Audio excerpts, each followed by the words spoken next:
So you're looking for a great Shakespeare monologue for your next audition.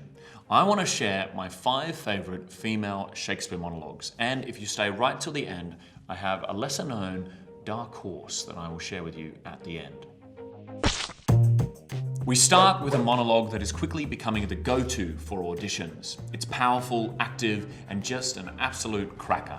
Here is Hermione from The Winter's Tale. Sir, spare your threats. The bug which you would fright me with, I seek. Now, we all know Macbeth was a bit of a wimp, but luckily the fierce Lady Macbeth was around to get that man back to his murderous best. So we had to include a wonderful monologue from Lady Macbeth. Was the hope drunk, wherein you dressed yourself? Hath it slept since? And wakes it now to look so green and pale at what it did so freely? Number 3 is another absolute classic. One of the most commonly performed, but still one of the best monologues. Helena from A Midsummer Night's Dream. Long story short, the guy she's in love with is into her best mate. Sounds like Gossip Girl, I know, but still one of Shakespeare's absolute finest and funnest monologues. Check it out. How happy some or other some can be. Through Athens I am thought as fair as she. But what of that? Demetrius thinks not so. It wouldn't be a list of best female monologues without one of Shakespeare's most well-known characters. Juliet from the iconic Romeo and Juliet. Juliet didn't have a long life, but she did burn bright. Some people think Shakespeare is this highfalutin, poncy Englishman who is no longer relevant. I think we can all relate to Juliet here. She is desperate to see her love, and she's happy to call on a few Greek gods to get this party rolling.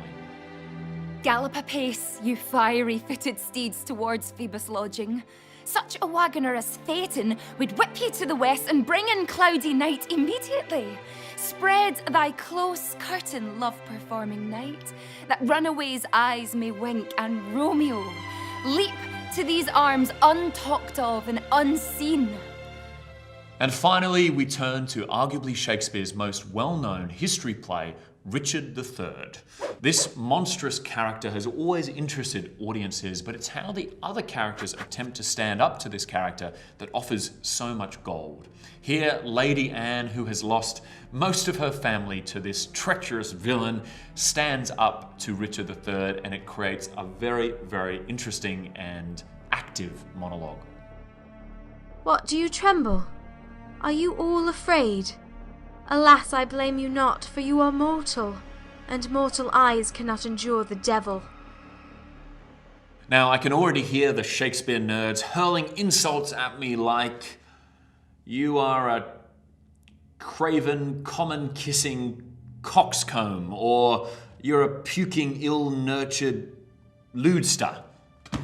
You Shakespeare nerds. Because all of these monologues are very well known. But as Rod Serling points out, I don't think calling something commercial tags it with a kind of an odious suggestion that it stinks, that it's something raunchy to be ashamed of. But fine, you win. Here is my dark horse, Cressida from Troilus and Cressida.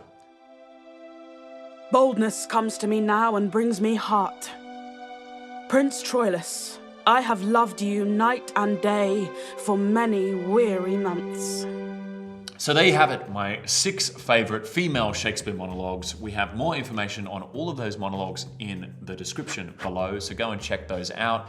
And always, for more information, head over to stagemilk.com. And also, if you haven't already, hit that like button and maybe even consider subscribing.